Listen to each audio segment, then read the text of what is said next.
All right, welcome to Dive into World Building. Yeah, I am well labeled. I'm the host, Juliet Wade, and we've got a lovely group here today. Some of us are on chat, so if there's a chat question, I'll try to say it on out loud and read it out loud so everybody can kind of interact with it a bit.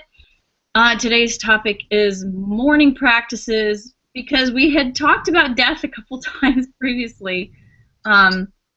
And there's just too much to the topic. So when I was going through my list of possible topics for today, I thought to myself, mourning practices. Yeah, I can't think of anything to talk about. And then, and then I said, okay, well, we'll do it because Glenda suggested it because Glenn is one of our regulars, and then as hours went by, I started having more and more thoughts about it, and I guess that's kind of how these death-related topics work, because I've found that to be the case each time that we've talked about it. So I think that we're focusing less on death as a concept and more on, I guess, expressions of grief and ceremonies that accompany after death, that kind of thing. Indications that one has lost a loved one, that sort of thing as well. My first thought, oddly, was of how mourning dress, basically. Yeah. But it was in specifically the context of Shakespeare. I don't know why I thought of this, but Twelfth Night. Okay, here we have a comedy, and one of the characters is dressed in mourning because effectively she did lose somebody, but she's hanging on to it because she really doesn't want to get involved with men at this point. And I guess that was the one that struck me, because there's so much more to mourning practices than just this is what you do, right? It has a certain kind of social meaning.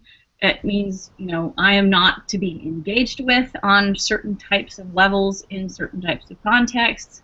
Yeah, I just thought that was fascinating, and the fact that it could be used in a comedy, at least at the beginning, I thought was really a fascinating thing. So there are actually a lot of applications for considering this kind of practice, if we're talking about putting together fictional worlds and delving in a little deeper there. Do you have anything that comes to mind, Glenda, when you think about this topic? Well, there's the things you do in the immediate aftermath of the death. Mm-hmm. And then, like you talk about the dress, or even withdrawing from social activities for a set period of time. Yep. And in different cultures, different colors represent mourning. Yeah. So there is a certain withdrawal from social interaction, and that was partly what was going on with Olivia, except that she wanted to have an extended period of withdrawal from social interaction. Yeah.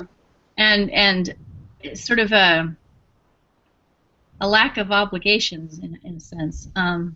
So I'm writing my notes. And how strong the social disapproval of someone would be if they don't follow the exact prescribed rules. So, I mean, some cultures the rules are flexible, some they're rigid. Yeah, that makes me think of, well, it makes me think of a couple of things. One is the way that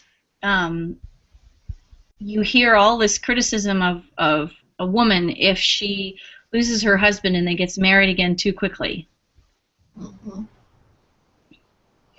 Ah, Queen Victoria remained in mourning for the rest of her life, Shay? I think, yeah, if I recall correctly, she wore like the black all the time and Mm. wouldn't consider remarrying or anything. She just ran the country, kind of thing. Interesting. And now the extent of what I know about this comes from Regency romances, so I don't know how totally accurate it is. That's good. But there was a distinction between full mourning and half mourning. That's right. I guess full mourning was black, and half mourning you could wear things like a soft lavender or a gray or muted colors, but not bright colors. Interesting. And I'm sure there were some social differences, but those don't leap to mind. Yeah, I'm sure there were social differences. During the full mourning, right? you didn't go out and about. You only interacted with family. Yeah. Well, so what are some fiction? Let's go into some fictional contexts for mourning. I was thinking about it, and there are actually more than you might think. Though I don't think there's a lot of mourning in science fiction, but there are some examples that are very interesting, I think. One is there is a particular death practice in Dune that the body of the person who has died is rendered down into water, and the water, all their belongings are distributed to people, but then their water goes back to the tribe. I believe that was the way it was described. I thought it was fascinating. Okay, Morgan just mentioned sitting Shiva. Sitting Shiva. Tell me what that's about, Morgan. Sitting Shiva is Shiva. Sorry. Yeah, is like, this is terrible. I can't remember if it's 7 days or 8 days. But the immediate family sits, stays at home, doesn't go out, doesn't make social calls. What they have is people will come to them and will bring them food and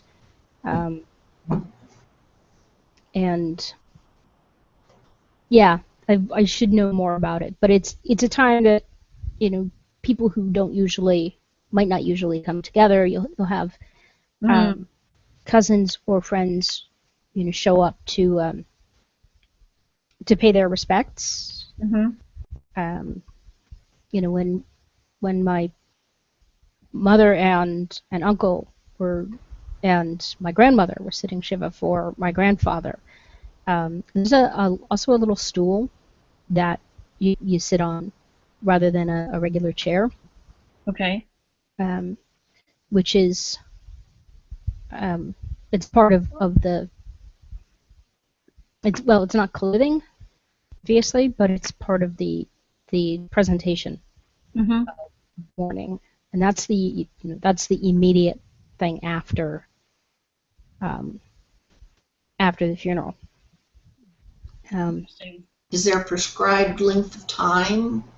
Yeah, I can't remember if it's 7 days or 8 days. I mean, it could be something else, but 7 and 8 are what we do for days. I'll look it up when I report on it. Great, thank you. Sure. And then the yard site, which is the anniversary of the death. Then you want to say the mourner's Kaddish, but you need a minyan to say that.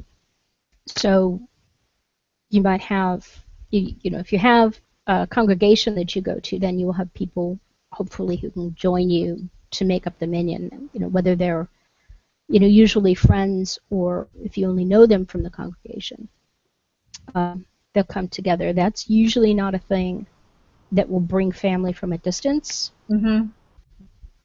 but and that's also immediate family, that you know, spouses and children. So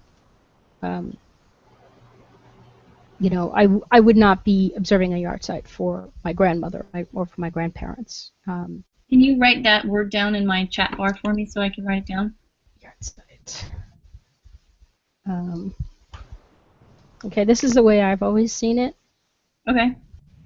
Um, I'm glad I asked because I'm not getting that one. Yeah, there's these, and now I have to double check it myself because, but there's these that act like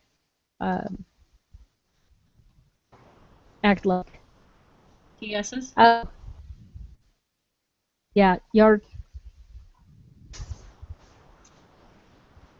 Yeah, I've seen it a couple of ways. There's YAH. I'll write that one down for you in the chat bar. Okay. I can find the chat bar. If I can find the chat bar and the thingy at the same time. All right, there's.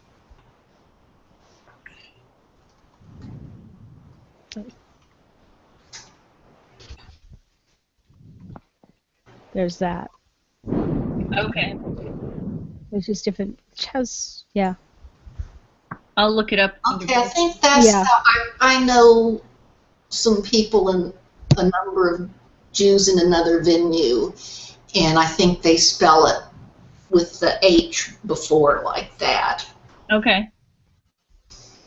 Yeah, but I've seen I've seen it both ways. But yeah, I think that the letters are all the same. It's just a question of where you put them. It's really odd. Yeah.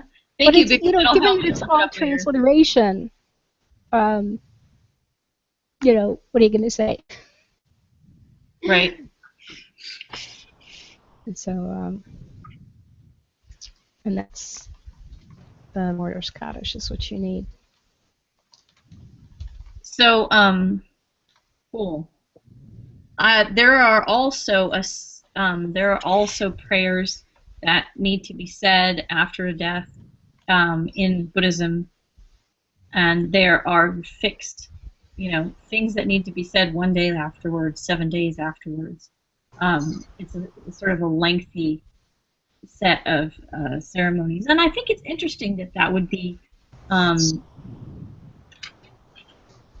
think the idea of returning to the thoughts of mourning on a regular basis, but becoming gradually more spaced out over time, actually reflects the way that people mourn in a rather interesting way.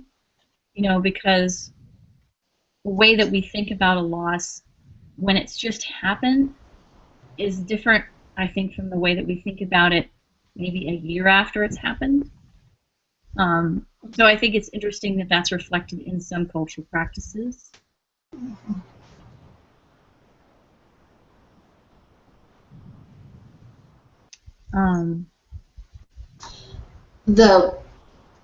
Some of the people I know in this other venue are very observant, and in fact, one woman lost her husband a couple of years ago, in August.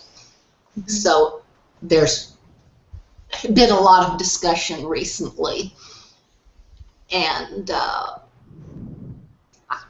according to her, apparently the first yard site is significant, and you unveil the headstone. Yes.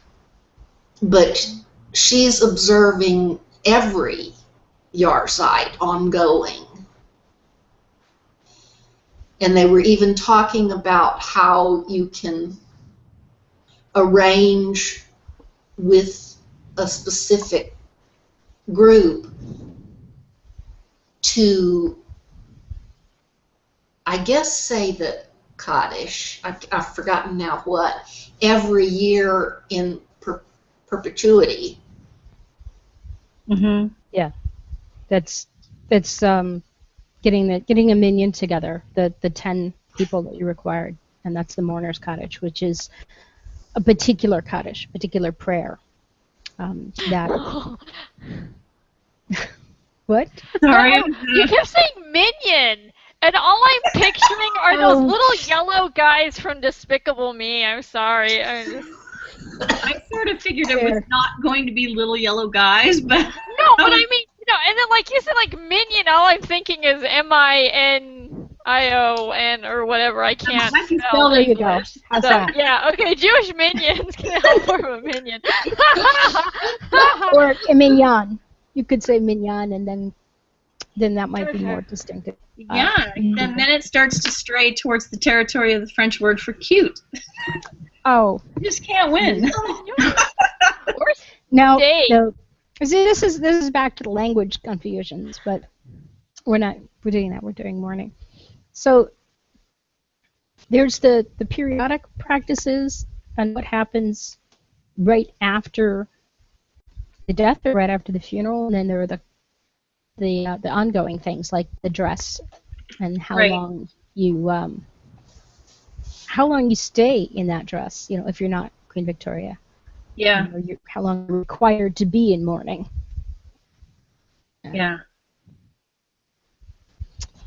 Well, so here's another fictional context where I've seen mourning observed, and that is the very recent book, Ancillary Sword, where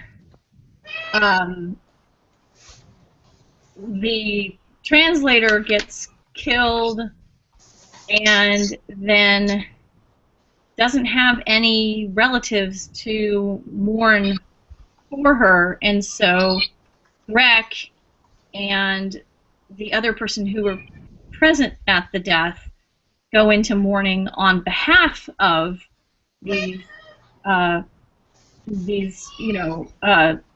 guess one could call it ostensible relatives. I mean, if she doesn't have any relatives, you can't access them, so they actually go into mourning for a period of a couple of weeks, and that was I thought was a really interesting twist to the story, because it allowed you to be very personal and to kind of dig in deeper to the local culture and that kind of thing.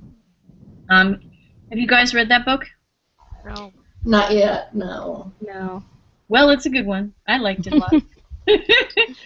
It almost seems like there's sort of, because I know, didn't there used to be like professional mourners for people who didn't have anyone? So it's like there's a difference between like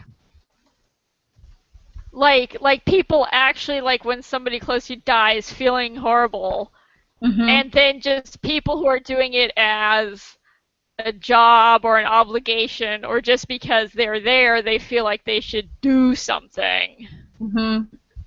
I don't know.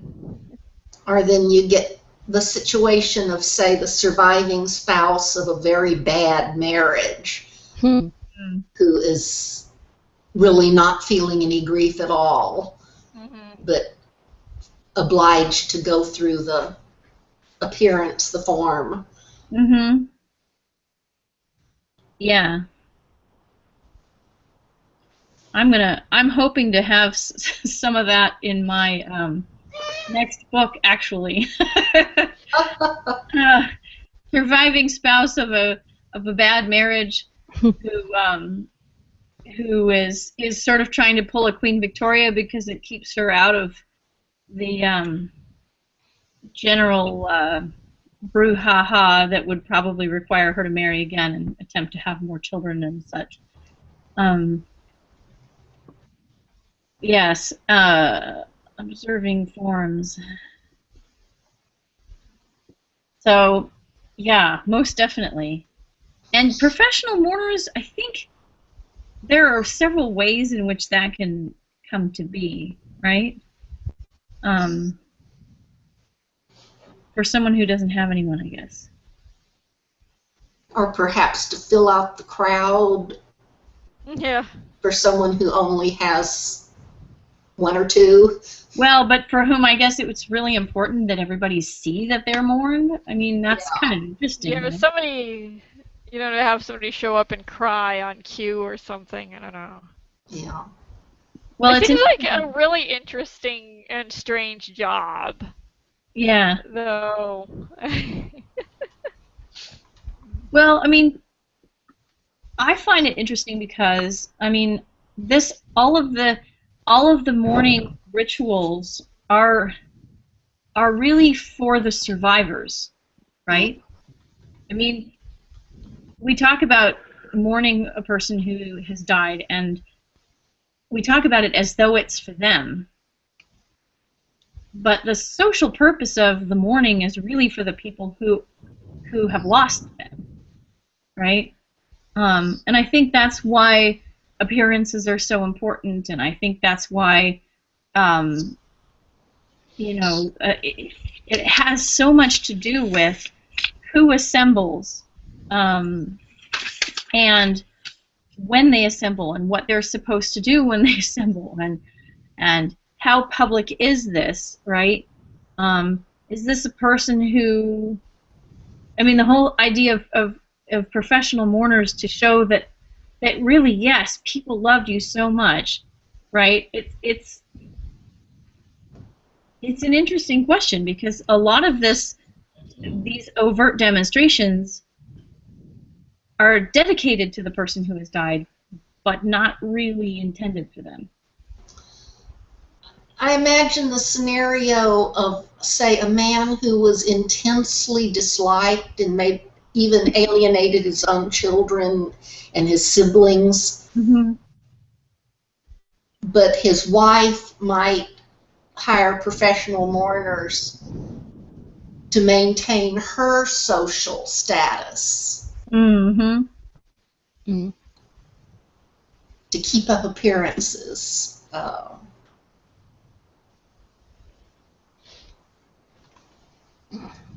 Interesting.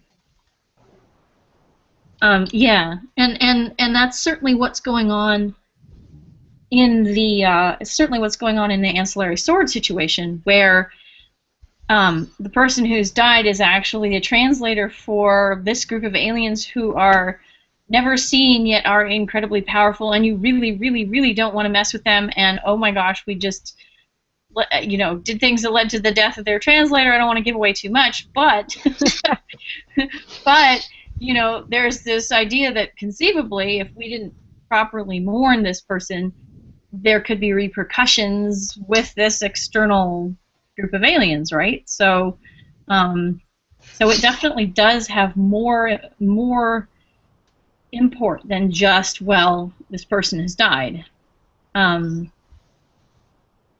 There's actually, yeah. There's another one. It's the one that we were talking about the other week with Stina Light, where there are these very specific rituals that soldiers have to go through, because they're not just, they're actually interacting with death and causing death, and so they have these very specific things that they have to do to purify themselves, because death is seen as unclean. So that's another twist on it, I guess. Yeah, purification rituals, like you say, for soldiers, for the people who prepare and dress the body.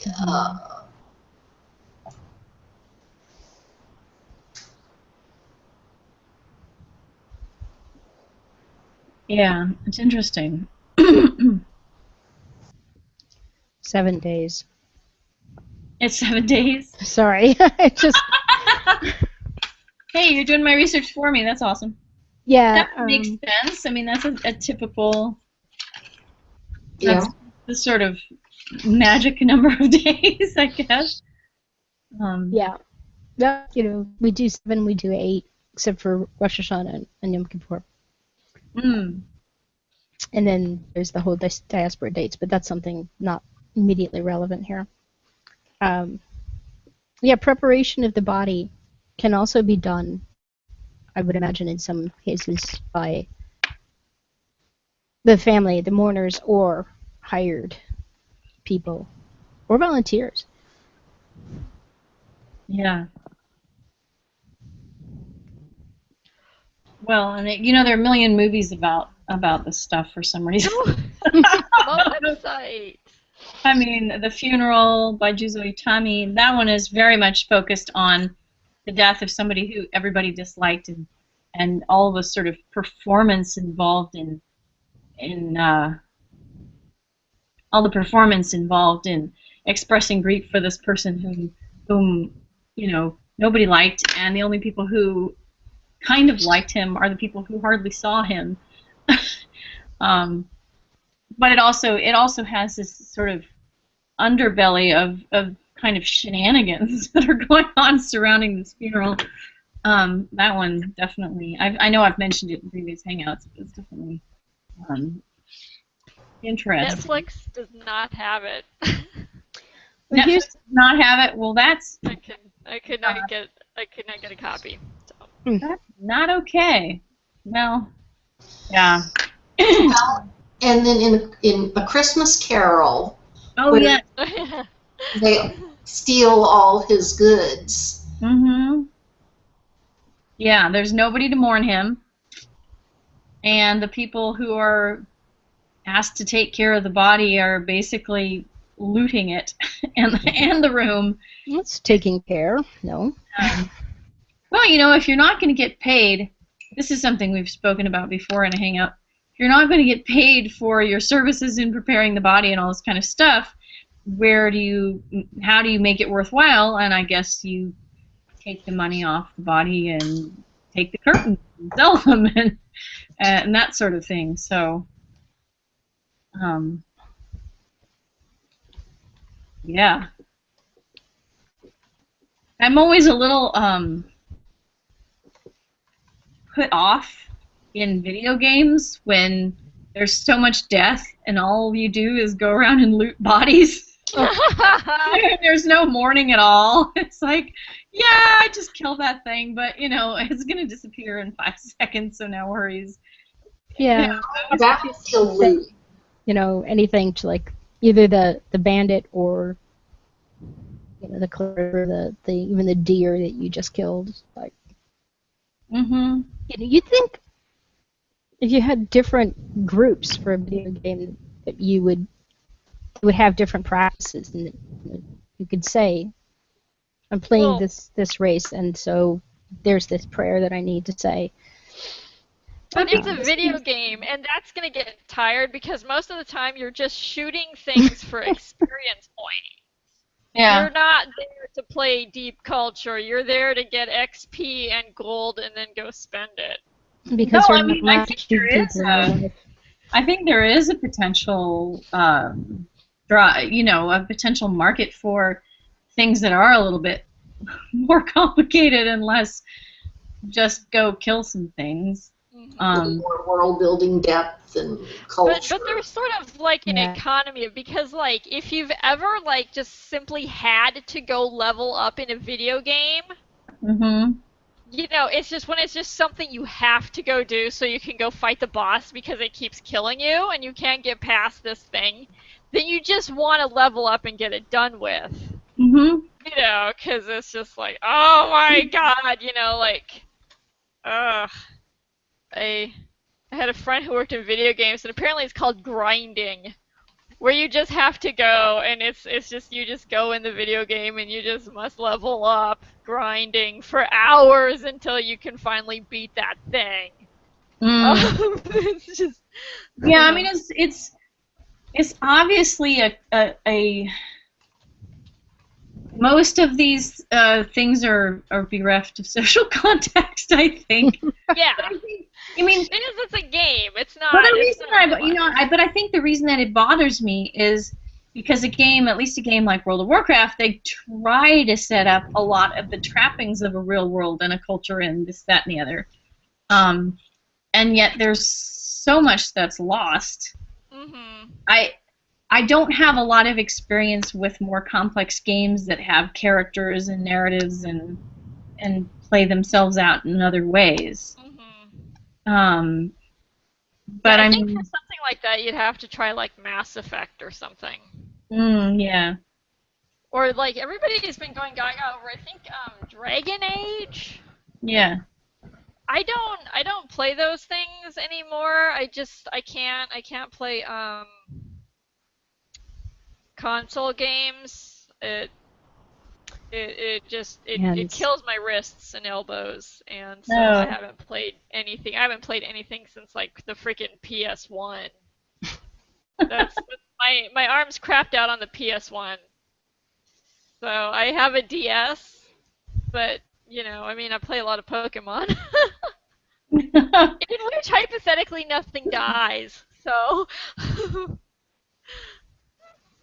Well, I mean, obviously, if you were trying to go for more cultural depth, then you'd have to have more than just killing as a means of story. I don't think it would be impossible to do something like Link XP or some kind of value, point value to some kind of cultural practice that you would do in a particular context, or even separate. I mean, if you go to the absolute opposite extreme of video games and talk about The Sims, yeah, I've played for many, many years. Yeah, you get XP for all sorts of interactions between characters. Can you bury your Sims? Like, do they No, die? they don't really do much. Okay. I don't know what I think. You get a little headstone. I played. Or an urn. Yeah, I played Sims. I was really, really deep back in the Sims 2 days. And you had the Grim Reaper came and took the Sim away and left behind a headstone or an urn. Okay, that's interesting. And there was a very slight possibility that if another family member was present, they could argue with the Grim Reaper and persuade him not to take. Yeah. So I'm gonna just steer us away from video games a little bit. Morgan was saying, would there be different mourning practices for different causes of death? And actually, there might be flowers and dances if you lived a happy life, says Morgan in the chat bar. That was sort of Sims related, but that's. But I actually think that's the thing. I'm recalling that in the Aztec fiction that I've read, and I haven't read a ton of it, but I've read some of it. You might be surprised. There was a distinction between people who drowned and people who died in other ways. Interesting. And they went to different places as a result of that. Well, there's also the Irish Wake. Yeah. Now,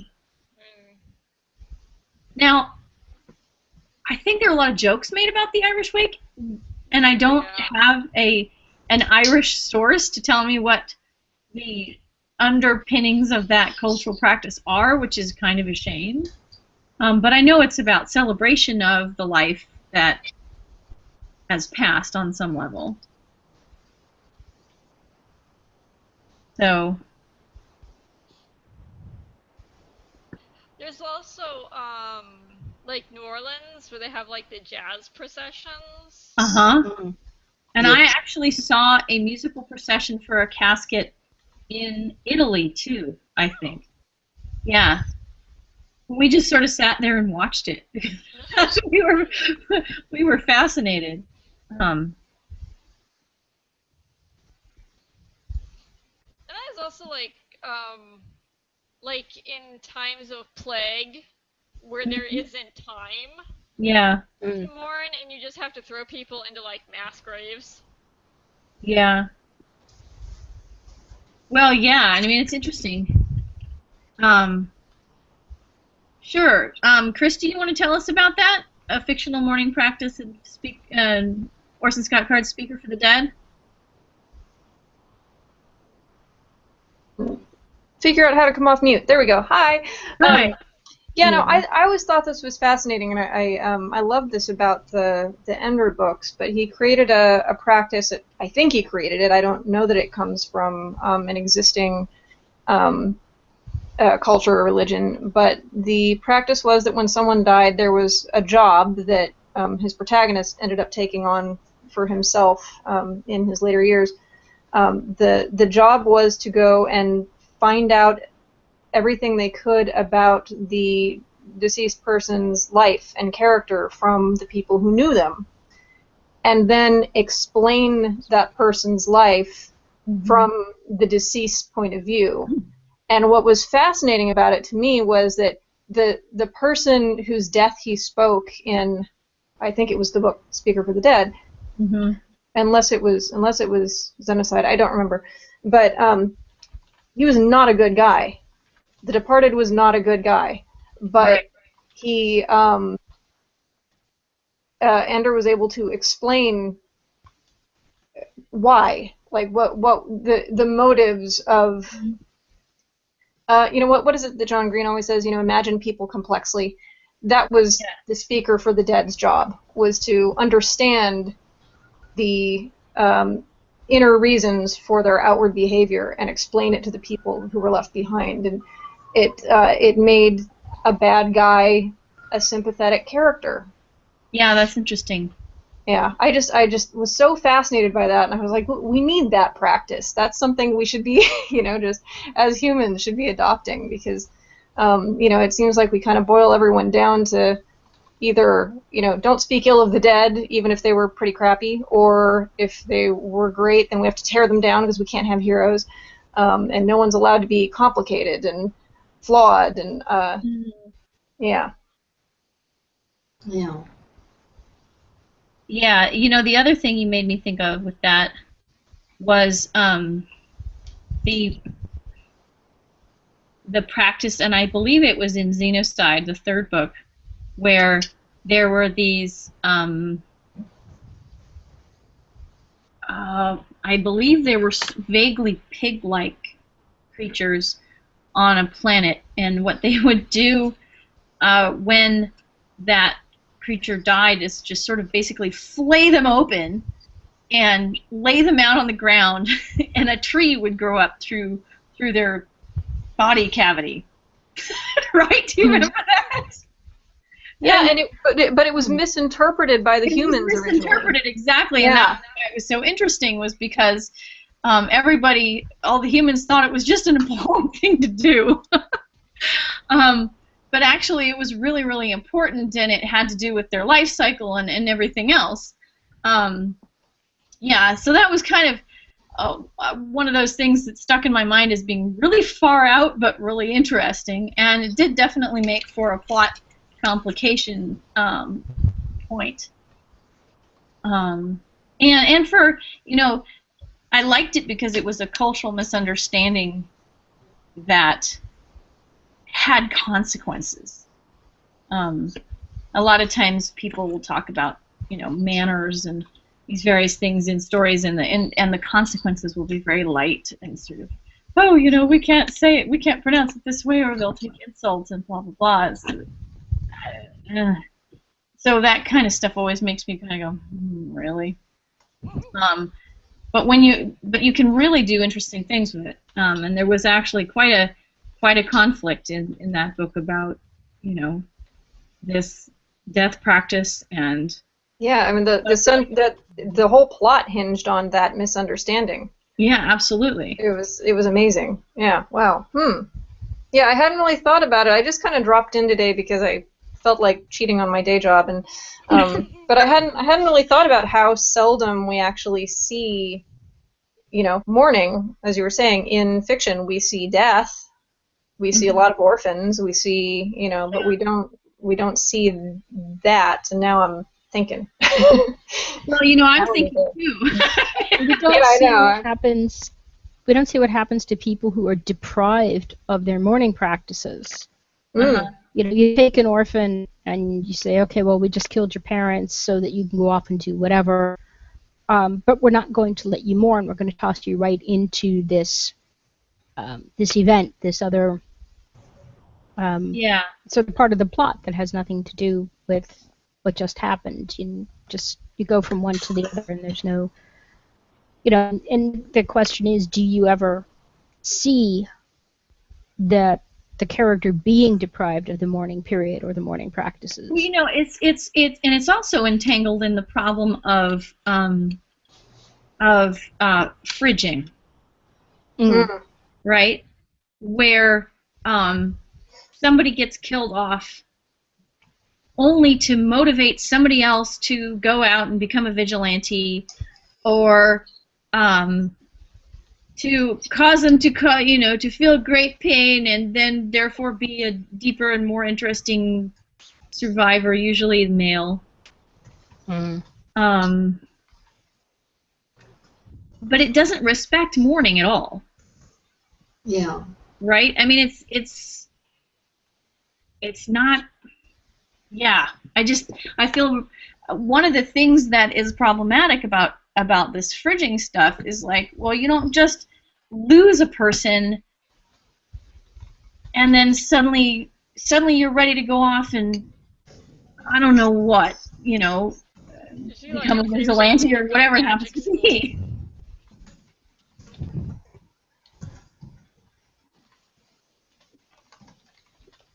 Yeah, and I think that I mean, yeah, okay, so there's that rage and stuff, but the mourning part, I think, is really lost.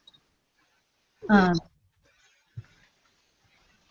think you get that in male characters a lot because there's the idea that, like, men don't cry.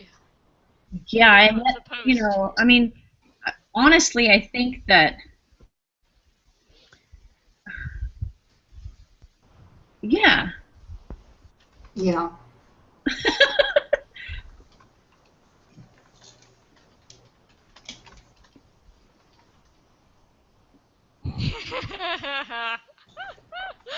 He would just exactly. Where's the Batman be? That was exactly what I was thinking, Christine. Yeah. I'm like, okay, we'd have no Batman. But in a way, I think it's putting off mourning when you do all this revenge stuff. I don't know. What were you gonna say, Christy? I was just saying that the whole like orphan protagonist thing has been bothering me a lot lately too, and I understand why we do it. I think it gives them like a false agency because we think that, well, we couldn't leave our houses and our families and go have adventures and do things, and so we sort of inorganically sever these ties by making everybody dead, and I think that's I've certainly been guilty of it, and I think that in my case, it's just a lack of thinking things through and thinking complexly and realizing that, real people do great things all the time with families, and those families actually can create additional conflict and tension. That's not a bad thing. That's a good thing. It's just it's hard, I think, to incorporate those things, and so we end up killing off people we don't necessarily need to. And killing them off in shorthand and not having a mourning period. Yeah. Yeah. I think there's like, especially like in middle grade fiction, where you have to come in under like a certain word count. Like you can't. I mean, to include all that, if you're looking at something almost doubling your word length or something, your book becomes unsellable. Like utterly, like, Yeah. You can't have 100,000 word middle grade novel. You can't. And, Unless you're J.K. Rowling, of course. So, yeah, well, yeah. So then it's like, oh, I need the kid to go do something. I need to kill the parents. But, like, if you do it long enough ago, I think that's where, like, a lot of things, like Harry Potter's parents die, like, instantly. Like, he's, like, an infant, like... Yeah. So it's like, well, he never really knew them, and he was. No, but on the other hand, she does engage with the question of how he copes with the new knowledge of how they died, and I mean, it is distant in a way, but I don't think she. But I'm just saying, like, in general, general, like, that's what you do, and that's what you do in a lot of middle grade, where, like, the kid is an orphan. The parents died long enough ago for it to not be a huge issue, because they need the character to go on and do, like, these certain things. Right. You know. Well, but you don't have to do that. I mean, an example of a book where you don't have to do that is Catherine Valente's Girl Who Circumnavigated Fairyland in a Ship of Her Own Making. That's a great story, and off she goes and has her adventures, and her mom hardly notices because her mom's busy working in a factory during World War whatever it was, II, I think. So, I mean, yeah. So, I mean, there are alternatives, and I think they're very interesting alternatives. But I think mourning is hard. I know that when I was writing Lady Sakura's letters, I knew that it was a story about her losing her mind because she had just lost a child, and the year previously her father, and she was being abandoned by a man who was supposed to marry her. And I knew that I wasn't going to be able to capture the depth of her grief, so I didn't use her as a point of view character. On the other hand, I did spend a lot of time engaging with the question of what she was suffering and how she was suffering it, and trying to understand it from a different point of view, even if I couldn't get inside it in a sense. Christy's also mentioning that Diane Duane's So You Want to Be a Wizard series has families.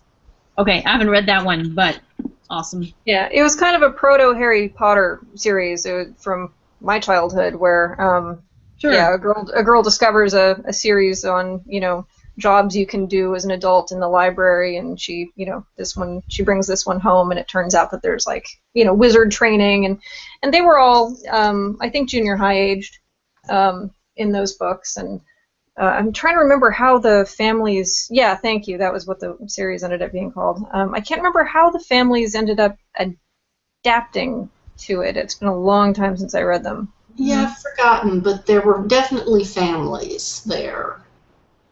I always wondered and about were like you say, accepted the fact that the kids were going to go off and do these things. Yeah. And the Madeline L'Engle books too. I mean, they just incorporated the parents right in there. The kids went off and did their thing. But it is interesting that we've moved away from that, and it definitely seems to be a thing we do now, is orphaning them. Yeah. Yeah. Well, and I think that we often see people shying away from a deep engagement with the question of death on all kinds of levels, right? That may be just a symptom of what's going on in our society at large. But when you started talking about people being not getting the opportunity to mourn, I was thinking of a conquered people, where the conquerors basically prohibit all the traditional practices. Yeah. And depending on what their mourning customs were, obviously they can do a kind of mourning in private. Right. But they may not be able to follow the rituals that they were accustomed to. And that could, have a profound effect on them. Right.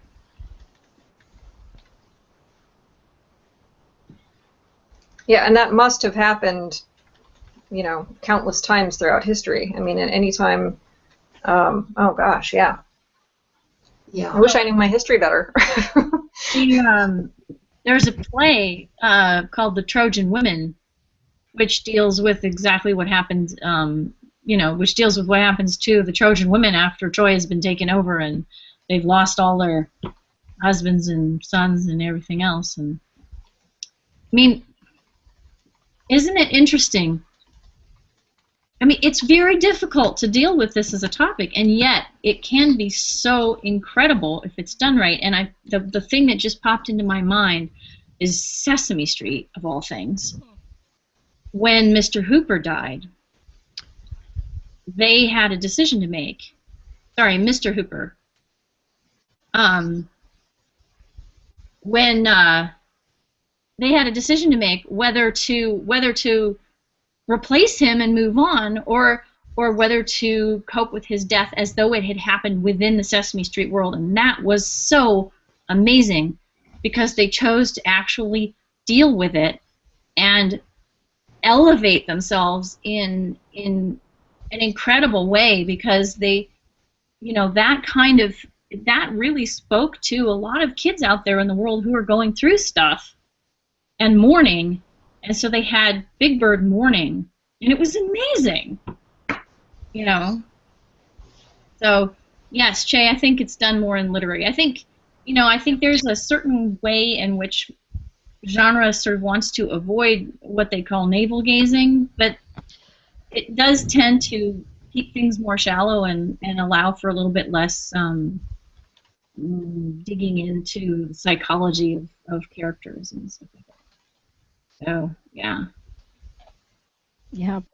That's the thing, though, is that it isn't really navel-gazing. It's not really. Yeah, so... Well, I mean, anything can be done badly, right? Oh, yeah.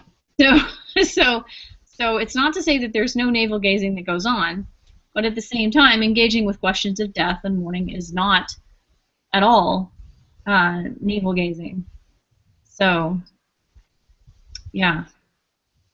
Well, here we are. It's 3:59, and I feel like this way this works, I always feel like we're just getting into some really interesting stuff, and the hour is over. But thank you all for being here. Christy, thank you for your contributions. Great to have Jocelyn here, Glenda and Morgan and Che, my staunch participants. You guys are awesome. See my ghostly hand waving in the dark. Yeah, we've got Che, who's joining us from beyond the grave.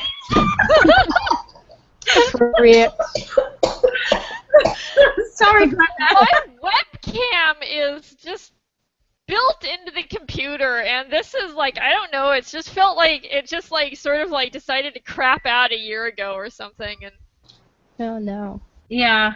It just like, nope. Anyway, so you guys are awesome, and I'm going to stop the broadcast. I haven't decided on the topic for next week. Do we have a suggestion? I have things on my list. I can go pick one. It's cool. I had something, and then but it was like I thought of it like a week or two ago. Okay. That doesn't really help now. Something, just wing it off to me. Like send me an IM or something, because. Okay. Does anybody? Do you guys think it would be interesting to talk about grammar? Because it's not really a social or a world building question, and yet it kind of is at the same time. And I did have somebody asking me to talk about adjective order. And I was like, if we engage with this, we'll be speaking about more than adjective order. but I think grammar might be kind of fun. Because language is one of those things. I'd enjoy it.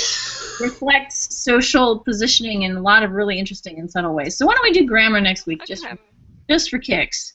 Yeah. Okay. I've actually been taking notes on like ways to make characters sound like they're speaking a foreign language in a book, not but they're speaking it in English, but they come from a different. Okay, so Che, bring some examples. Everybody who plans to come to this, bring some examples, because we will talk about it.